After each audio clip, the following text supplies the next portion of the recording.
Hey everyone, Sarah here. Rewind Justice brings you revenge stories that will blow your mind. If you're ready, hit subscribe and let's go. The oxygen deprivation made my vision blur, but I could still see Emily's triumphant smile as our relatives applauded her brave intervention. My lungs burned. My heart raced. But I kept smiling as I typed out the message that would end her medical career. Let me back up. The golden child and the burden. Emily was born perfect. I was born complicated. She came into the world pink and screaming, a healthy 8 pounds. I arrived 3 years later, blue and silent, with a congenital heart defect that the doctors said would require a lifetime of monitoring. Emily's childhood photos show her winning spelling bees, leading the debate team, graduating valedictorian. Mine show hospital beds for lines and worried parents hovering over oxygen tents. "Why can't you be more like your sister?" became the soundtrack of my childhood. Emily went to Johns Hopkins on a full scholarship. I went to community college part-time between hospital stays. Emily became Dr. Emily Parker, family medicine physician with her own practice. I became the sick one who couldn't hold down a real job. What they didn't know was that during those long hospital stays, I'd developed another skill: investing. It started when I was 16, stuck in the cardiac unit for 3 months after a valve replacement surgery. The patient in the next room was a retired hedge fund manager who'd chat with me through the curtain. He taught me to read financial statements, understand market trends, spot undervalued companies. He said I had a gift for seeing patterns others missed. "Your sister sees what's in front of her," he told me. "You see what's coming. That's much more valuable." By 18, I'd turned my $3,000 college fund into $47,000. By 22, that $47,000 had become $680,000. By 25, I was managing a portfolio worth $8.2 million, all done quietly from my laptop between doctor's appointments. I lived simply. Modest apartment. Used car. Generic clothes. Why? Because I'd learned that my family's love was conditional. They loved Emily the achiever. They tolerated me the survivor. I wanted to see what would happen if I became successful without their knowledge. Would they love me then? Or would they find new reasons to dismiss me? The answer came gradually, painfully, definitively. The convenient scapegoat. Emily opened her family practice when she was 29. Parker Family Medicine, serving 3 counties, 12 employees, state-of-the-art facility. Our parents threw her a launch party that looked like a wedding. I was invited, of course, but seated at the back table with the neighbors' kids. "Your sister is going to change lives," Dad announced in his toast. "We're so proud of her achievements." He didn't mention that I'd just closed a deal that netted $1.2 million. But then he didn't know. Nobody did. What I did know was that Emily's practice was hemorrhaging money. I knew because I'd made it my business to know everything about my family's finances. Emily had overspent on the build-out, underestimated operating costs, and hired too many staff too quickly. She was burning through her startup capital at an unsustainable rate. 6 months after opening, she was $340,000 in debt. That's when the family meetings started. "We need to discuss helping Emily," Mom said at Sunday dinner. "The practice is struggling. We all need to chip in." "I can contribute $10,000, Dad offered. "I'll do $5,000, Aunt Jennifer said. They all looked at me. "I'm on disability," I said quietly. "I don't have savings to contribute." The disappointment in the room was palpable. "Of course," Emily said, her voice dripping with false sweetness. "We can't expect Alex to help. She can barely help herself." I contributed anyway. Anonymously. Through a shell corporation, I bought $180,000 of Emily's practice debt from her creditors at a discount, then forgave it entirely. I structured it so she'd never know where the relief came from. The practice stabilized. Emily took credit for her brilliant financial restructuring. Our parents beamed with pride. I smiled and said nothing. The insurance empire. What my family definitely didn't know was what I'd been building for the past 3 years. Remember that $8.2 million portfolio? I'd diversified into a very specific sector: medical malpractice insurance. I didn't just invest in these companies. I'd become a controlling stakeholder in 3 regional malpractice insurance providers, including Sentinel Medical Liability Group, which held policies for 73% of the private practices in our state, including Emily's. I'd structured everything through layers of LLCs and trusts. On paper, the ultimate beneficial owner was listed as A.M. Parker Holdings, my initials, but ambiguous enough that nobody connected it to me. I attended board meetings via video conference, voice distorted, camera off. I was listed in documents as A. Parker, principal investor. My stake in Sentinel alone was worth $12.4 million. Across all three insurance companies, my portfolio had grown to $31.7 million. And I had complete authority over policy decisions. Emily's malpractice insurance through Sentinel cost her $2.1 million in coverage annually, standard for a family practice her size. She complained about it constantly at family dinners. "The insurance is killing me," she'd say. "It's my biggest expense after payroll." "That's the cost of being a doctor," Dad would reply proudly. "You're worth protecting." I'd nod sympathetically, knowing I could cancel her policy with a single phone call.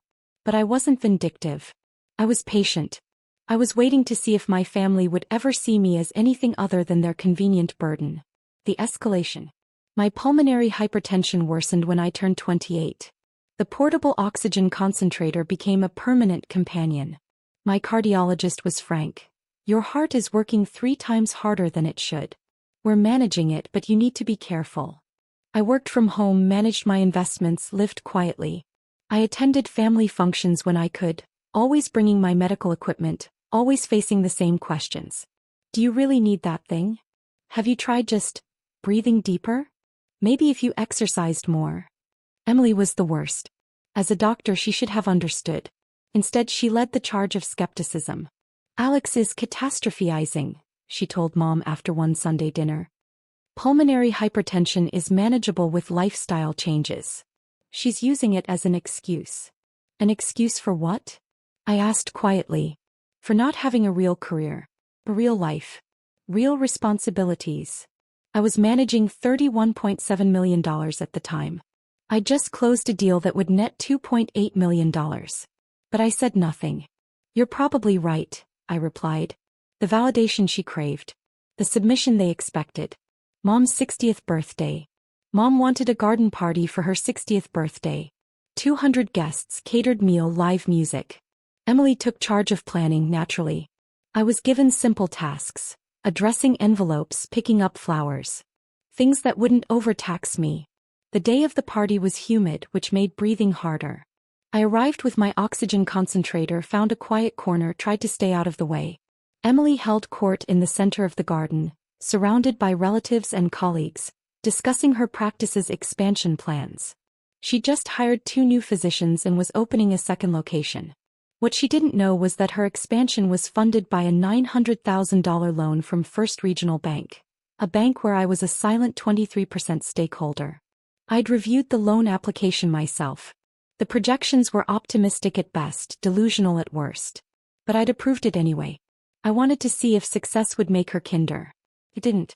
"There's Alex in her corner," I heard Emily say to a group of her medical school friends. Always the victim. Always the center of attention with her equipment and her problems. They glanced over. I smiled and waved. They looked away.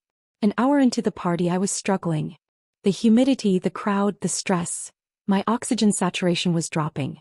I checked my portable monitor. 87%. Not dangerous yet, but concerning. I quietly excused myself to the bathroom, planning to adjust my oxygen flow rate and rest for a few minutes. That's when Emily found me. The confrontation. "Are you serious right now?" Emily's voice cut through the bathroom door.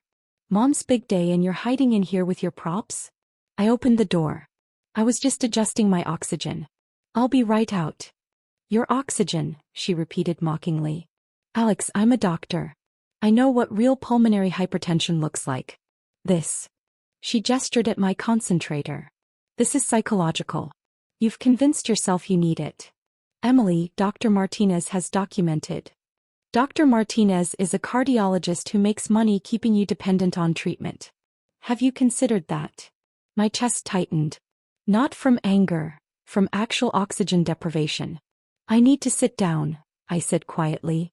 "Of course you do. You always need something." She stepped closer.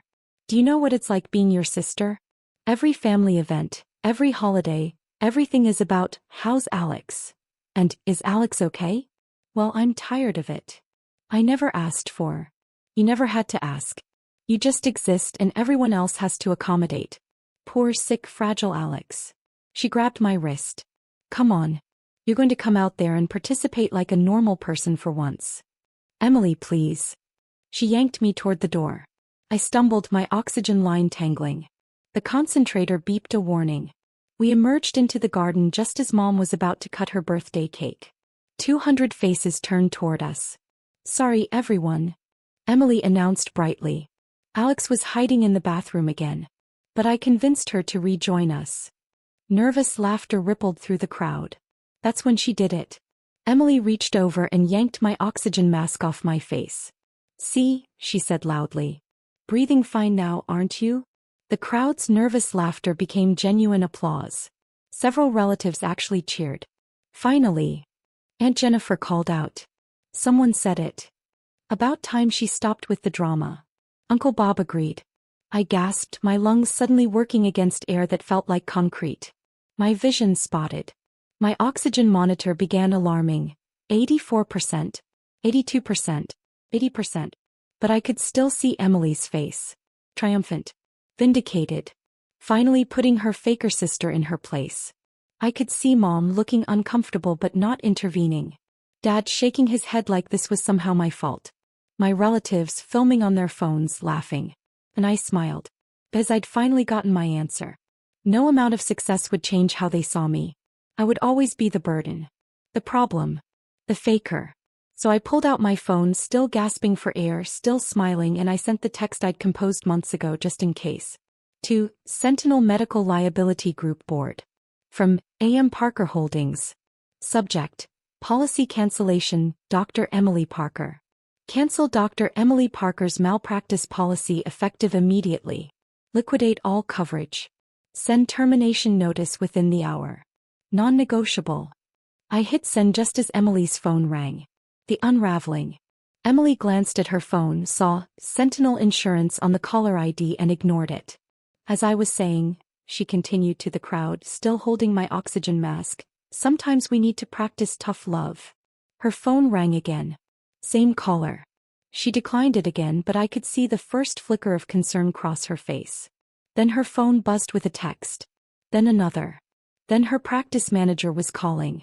Then her office line was forwarding to her cell. Excuse me, Emily said, her smile tightening. She finally handed my oxygen mask back.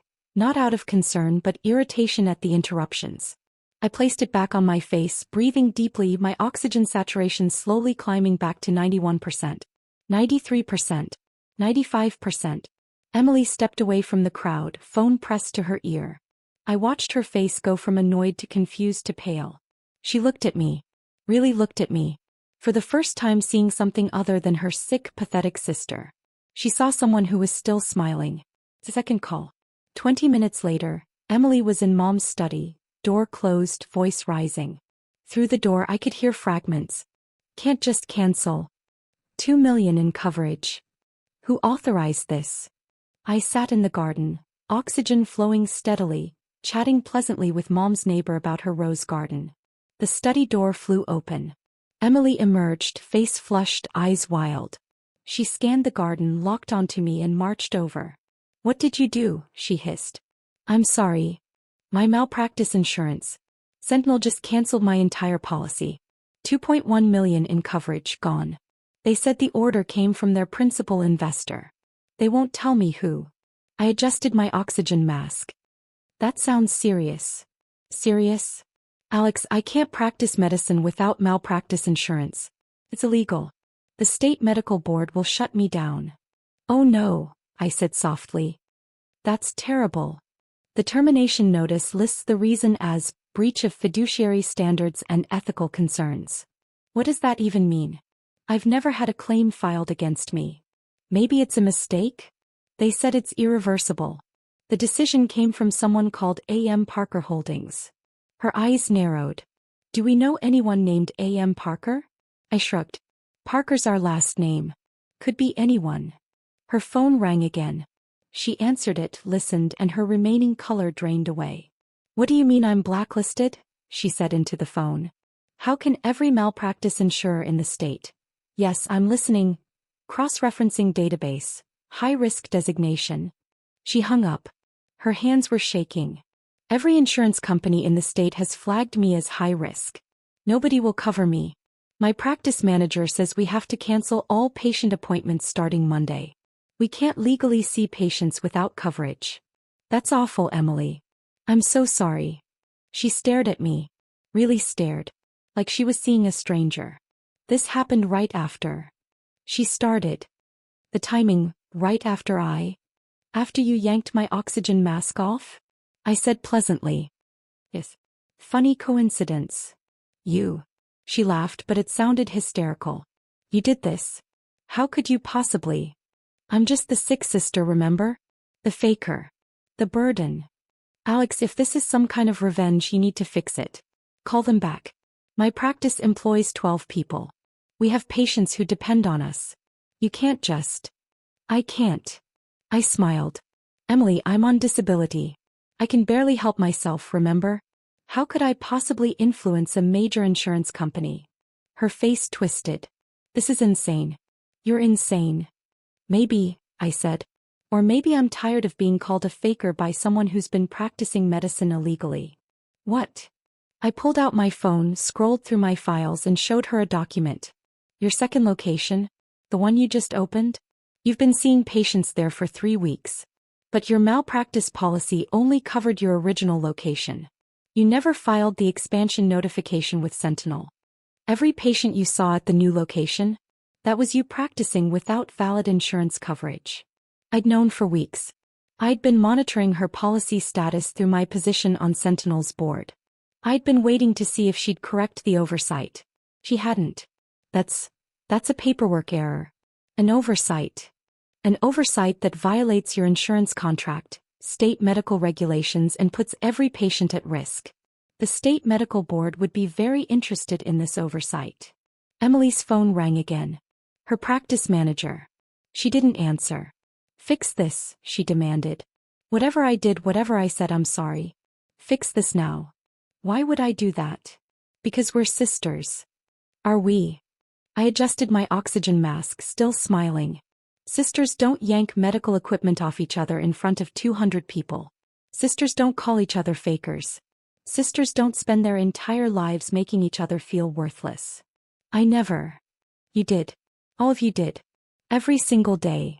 I stood up, gathering my equipment. But you know what? I'm grateful. Because you taught me an important lesson. Family is who shows up for you. Not who shares your DNA. Where are you going?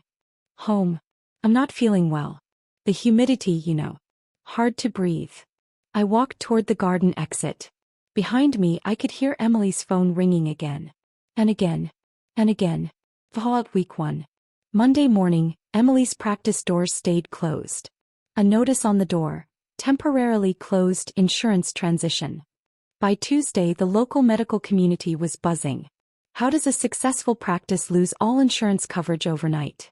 By Wednesday, the state medical board had opened an investigation into the unlicensed practice location. By Thursday, Emily's practice manager and 2 physicians had resigned, unwilling to stay with a practice that couldn't see patients. By Friday, the bank called about the $900,000 loan. The expansion location was supposed to generate revenue to service the debt. Without patients, without insurance, without staff. Friday evening, Emily showed up at my apartment.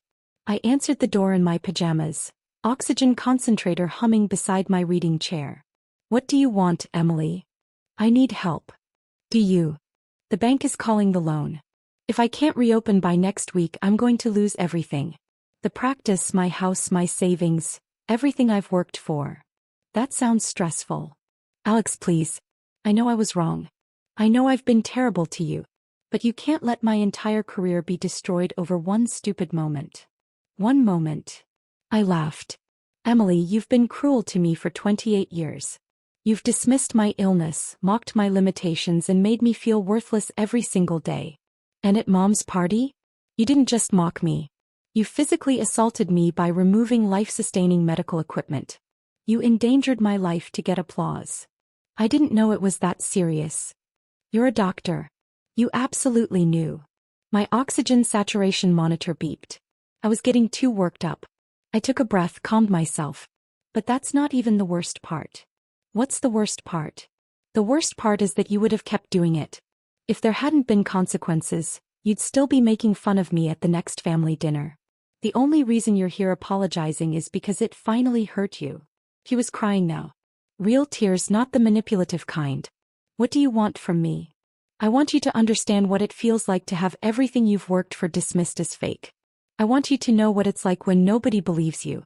I want you to feel as helpless as you've made me feel my entire life. I understand now. I do. Do you? I pulled out my laptop. Let me show you something. I showed her the corporate structure. The LLCs. The trust. The insurance companies. The $31.7 million portfolio. I showed her every anonymous financial rescue I'd arranged for her over the years. The $180,000 debt I'd forgiven. The loan I'd approved. The investments I'd made to keep her afloat. I showed her my net worth. $34.2 million and growing. That's not possible, she whispered. Why? Because I'm sick? Because I'm on disability. I smiled. Emily, I've been managing multimillion-dollar investments since I was 18. I've built an empire from my laptop while you were building a practice. The difference? I did it without needing everyone's applause. Why didn't you tell us? Because I wanted to see if you'd love me without it. And you didn't. She sat there staring at her hands broken. Can you fix this? She asked finally. Yes. Will you? I was quiet for a long moment. I'll make you a deal, I said finally. I'll restore your insurance. I'll restructure your loan. I'll even arrange for your staff to return. But there are conditions. Anything. First, you're going to make a public apology. Not to me, to every patient and family member who's ever dealt with chronic illness.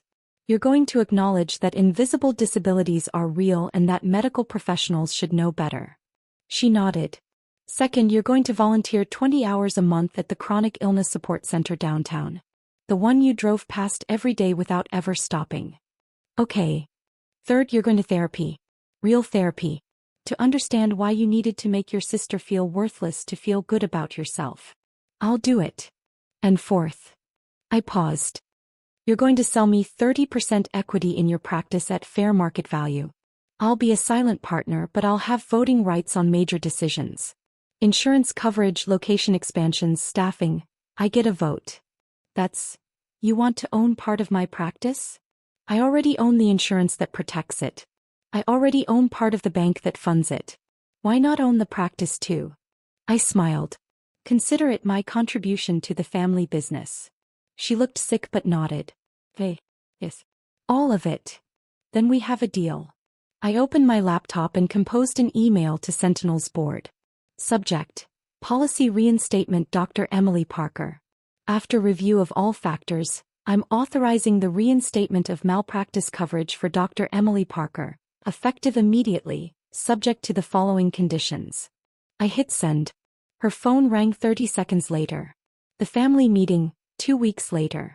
Mom called an emergency family meeting to discuss what happened at my birthday party. I arrived with my oxygen concentrator, my lawyer, and my accountant. The family was already seated. Mom, Dad, Emily, Aunt Jennifer, Uncle Bob. All looking uncomfortable. Alex, Mom started carefully. We want to apologize for what happened. Emily's explained some things and we realize we've been insensitive. Insensitive, I repeated. We didn't understand how serious your condition was, Dad added. We thought you were exaggerating. I provided you with documentation from my cardiologist. Multiple times. We should have listened, Mom said. We're sorry. I nodded. I appreciate that. Emily also mentioned that you've been successful. Financially. Dad looked pained saying it. That you've been investing? I have. Why didn't you tell us? Biz, you never asked. You assumed I was on disability doing nothing. You never once asked what I did with my time. Awkward silence. We'd like to make things right, Mom said. To support you the way we should have all along. I don't need your support, I said pleasantly. But I appreciate the offer. Emily said you've been helping her practice? Dad asked. I'm a 30% equity partner now. Yes. More awkward silence. Could you? Uncle Bob started then stopped. Could I what? Could you look at my business? I'm having some cash flow issues and Emily mentioned you're good with finances. There was. I charge $500 an hour for consulting, I said. Plus percentage of value created. My rate sheet is on my website if you're interested.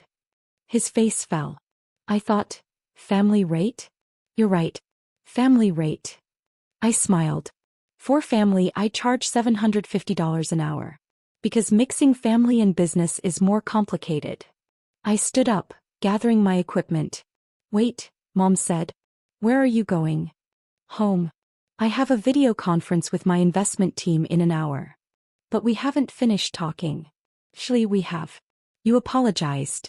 I accepted. But apologies don't erase 28 years of being dismissed and belittled. Those take time to heal. If you're serious about changing how you treat me, show me through your actions. Not your words. I headed for the door. Alex.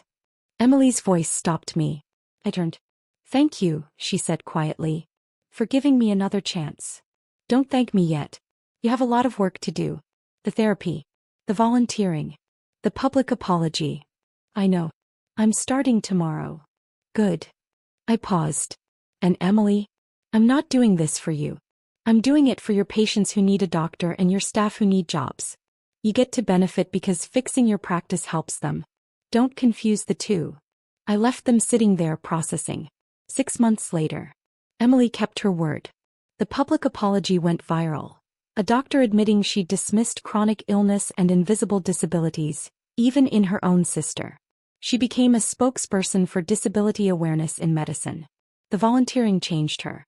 I'd visit the chronic illness center sometimes and see her there actually listening to patients, learning what their lives were like. The therapy was harder. But she stuck with it. The practice thrived. With proper insurance, good management, and my financial oversight, it expanded to 4 locations and 32 employees. As for me, I bought a proper house with medical-grade air filtration and climate control. I hired a part-time nurse to help with my bad days. I started a foundation for young people with chronic illness who wanted to learn investing.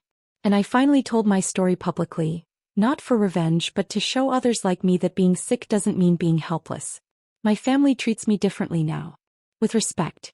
With curiosity about my work. With actual interest in my health. Is it perfect? No. Is it enough? Not yet. But it's a start. Because the greatest power reversal wasn't showing them my bank account. It was showing them that I never needed their approval to be successful. I just needed them to stop standing in my way. The oxygen concentrator still hums beside me while I work. My heart still struggles. My limitations are still real. But so is my empire. And nobody calls me a faker anymore.